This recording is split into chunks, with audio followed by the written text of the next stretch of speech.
Baik, assalamualaikum warahmatullahi wabarakatuh. Selamat siang, pagi, sore, malam, kapanpun pasca melihat ini. Di sini kami akan presentasikan hasil dari pekerjaan kami, yaitu penerapan Fujitsu Tsukamoto dalam menganalisis potensi terjadinya banjir berdasarkan jumlah curah hujan dan hari hujan di kota Samarinda. Next.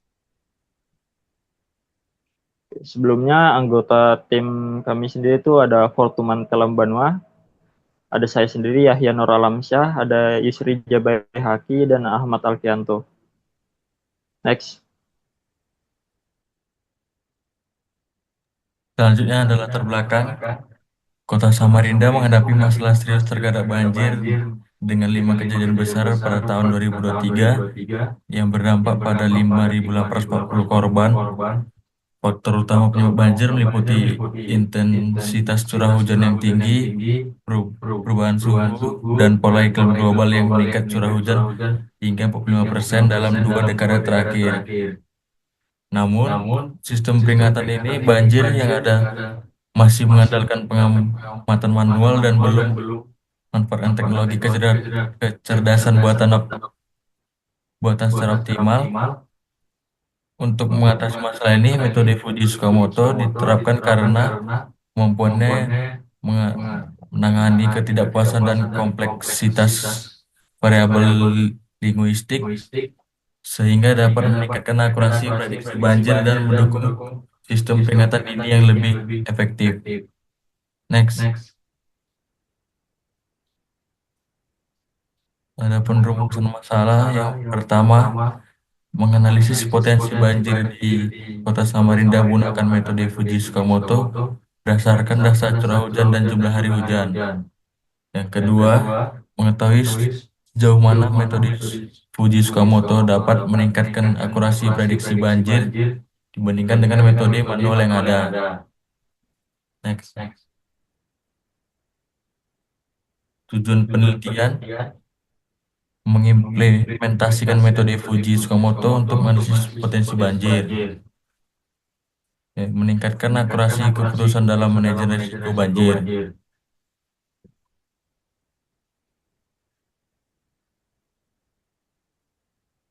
Metode metode logika Fuji memetakan ruang input ke ruang output dengan derajat keanggotaan bernilai 0 hingga 1. Salah satunya menggunakan representasi linear berupa garis lurus. Metode Tsukamoto menerapkan prinsip penalaran monoton dengan beberapa aturan if dan menghasilkan output tegas melalui tingkat predikat. Hasil akhir diperoleh menggunakan simplifikasi berbasis rata-rata terbobot.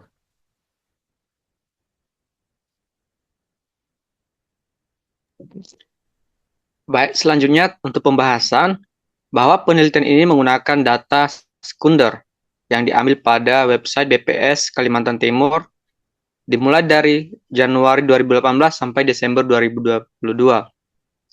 Adapun variabel yang digunakan yaitu curah hujan dan jumlah hari hujan yang ada di kota Samarinda.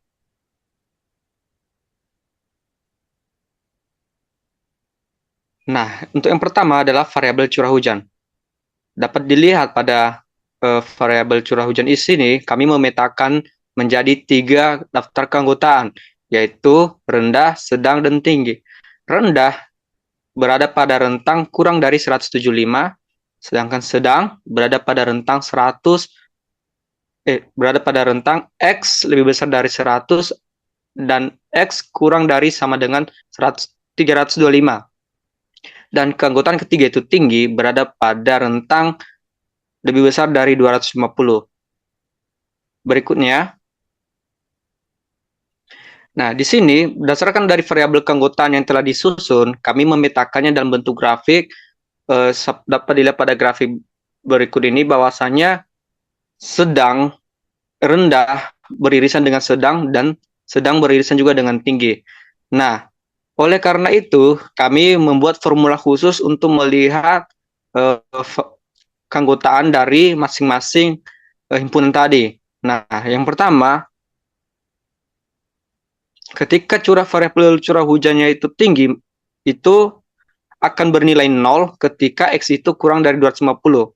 Nah, akan bernilai 1 ketika X-nya lebih besar atau sama dengan 325. Namun, ketika X-nya itu berada pada rentang 250 sampai 325, maka formula yang digunakan adalah X min 250 per 75. Berikutnya untuk curah hujan ketika keanggotaannya itu adalah sedang. Nah, akan bernilai 0 ketika rentang X-nya itu berada pada kurang dari 100 atau lebih dari 325. Ketika X-nya berada pada rentang 100 sampai 175, maka formula yang digunakan adalah X dikurang 100 per 75. Selain itu, akan bernilai 1 ketika X-nya berada pada rentang 175 sampai 250. Berikutnya akan bernilai 325 min X per 75 ketika X-nya itu berada pada rentang 250 sampai 325. Begitu juga dengan keanggotaan tinggi rendah akan bernilai 175 min X per 75 ketika X-nya itu berada pada rentang 100 sampai 175. Next. Variabel kedua adalah variabel hari hujan dengan daftar keanggotaannya berupa sedikit, sedang, dan banyak. Sedikit ini berada pada domain kurang dari 16, sedang berada pada range 13 sampai 22, dan himpunan banyak berada pada rentang lebih dari 19. Selanjutnya akan divisualisasikan melalui grafik. Grafik bagaimana rendah beririsan dengan sedang dan sedang beririsan dengan tinggi. Nah, untuk memetakannya kami membuat formula khusus, yaitu ketika hari hujannya itu pada keanggotaan banyak, maka menggunakan rumus X min 19 per 3 ketika range-nya itu range X-nya berada pada 19 sampai 22. Di luar dari itu maka akan bernilai 0 ataupun 1. Nah, untuk variabel hari hujan keanggotaan sedang akan bernilai X min 13 per 3 ketika X-nya itu berada pada rentang 13 sampai 16, atau bernilai 22 min X per 3 ketika range-nya berada pada 19 sampai 22. Di luar dari itu akan bernilai 0 ataupun 1. Selanjutnya, variabel keanggotaan untuk cari hujan yaitu pada sedikit akan bernilai 16 min X per 3 ketika X-nya itu berada pada rentang 13 sampai 16. Di luar dari itu akan bernilai 1 atau 0. Next.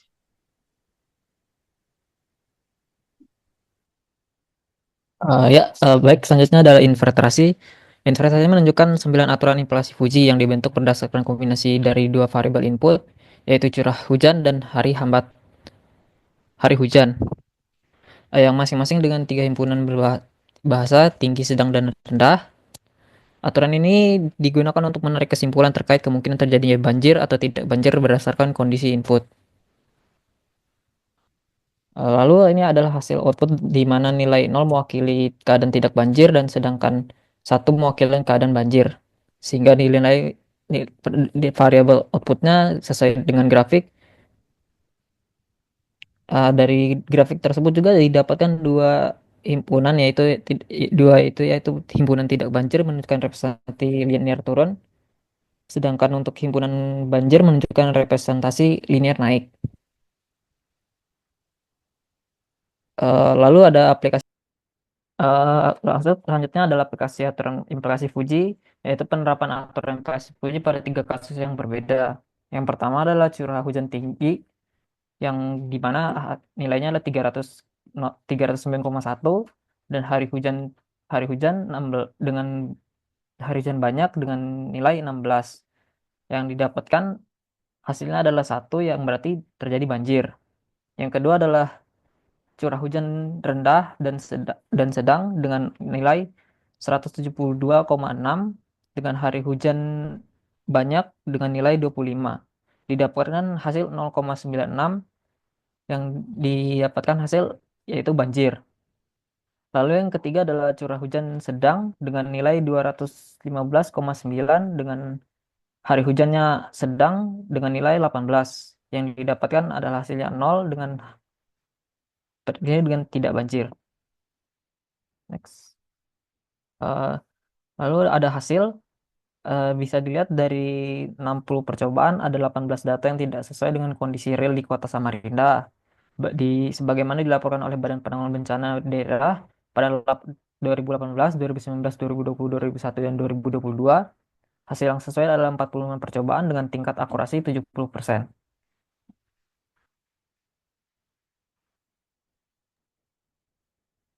Ya, untuk kesimpulannya di sini dari hasil penelitian yang menggunakan domain keanggotaan dan inferensi seperti tadi dijelaskan, untuk tahun 2018 sampai 2022 diperoleh tingkat akurasi sebesar 70% dan dapat dikatakan akurat untuk mengidentifikasi banjir.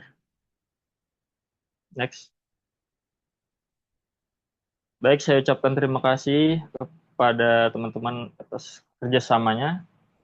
Assalamualaikum warahmatullahi wabarakatuh. Assalamualaikum.